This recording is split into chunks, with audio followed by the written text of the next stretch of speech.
This is the story of how a small family in Hillegom, the Netherlands, started their transport business and became a worldwide logistics giant while still holding on to their family ties.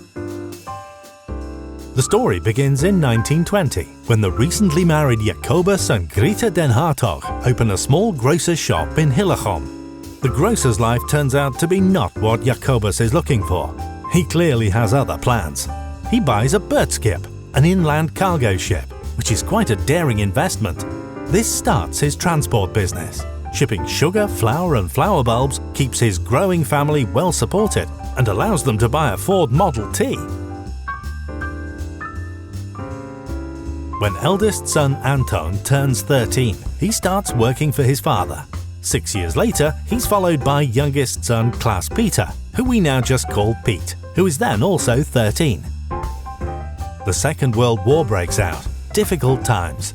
To avoid their trucks being confiscated, they hide one of them. This is not successful.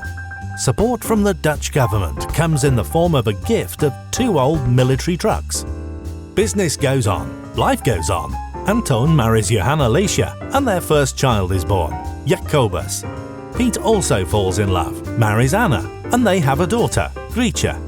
Young Jacobus, whom we call Jack, now has a little sister, Leisha. And Pete has a son, Jacobus, and Anton has a daughter, Grietje. Are you still following this? To make sure that their offspring don't end up bored in the future, Pete expands the business quite a bit. The invention of cooling trucks means transport abroad becomes possible. Transport of chemicals in barrels increases. At age 17, Jack is officially allowed to drive the trucks. In 1965, Pete's family gains another boy, Klaus Peter. It's a welcome and a farewell. Shortly after these happy events, the founder, Jacobus Den Hartogh, passes away at the age of 72. Anton and Pete continue the business together. It expands so quickly that they soon need a larger base. They move to Rozenburg. They keep up the momentum, and we soon see the first acquisitions abroad, in Belgium. First St. Anna te Bellera and later Het Hageland. The two companies emerged and settled in Zeeland. In 1972, Jacobus, eldest son of Pete, we call him Jos now, becomes manager of this branch. In 1979, Anton retires. Jack spends less and less time in the trucks and more time in management.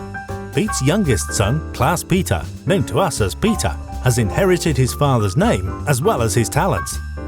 Much to Pete's delight, of course. Peter makes his official debut in the company, and that same year they celebrate the arrival of their 500th Volvo.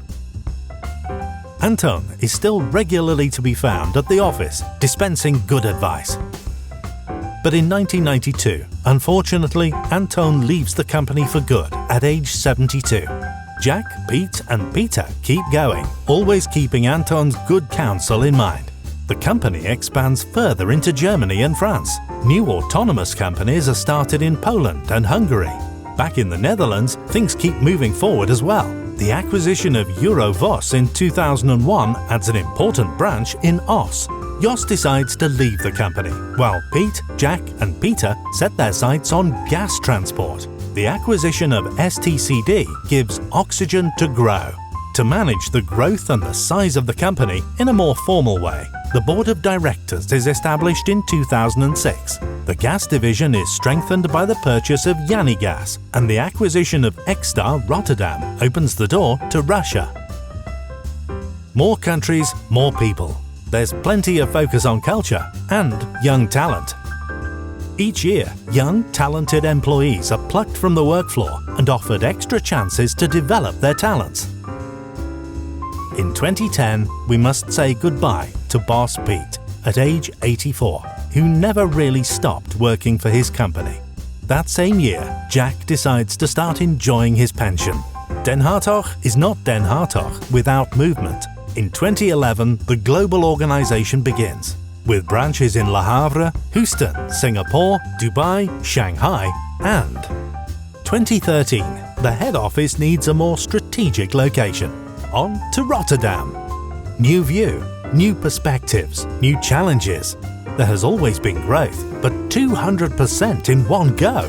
In 2016, with the acquisition of Interbulk, it happens. 2018, over 1,700 employees, 23 countries, 42 locations, 20,000 tank containers, 6,500 dry bulk containers, 400 road tankers, and over 600 trucks. 2019, the happy prospect of the 100th anniversary is suddenly clouded by sad news. At 69 years old, Jack passes away and joins his father, grandfather, and uncle to follow the company's fortunes from above. They can be satisfied with what they see. It has been an amazing journey. From 1920 to 2020, we see 3 generations of the Den Hartogh family building up their family business into a worldwide company. But we could have never done it without you. Thanks to all the Den Hartogh employees over the years, and now, cheers. It was a nice party. And now, back to work.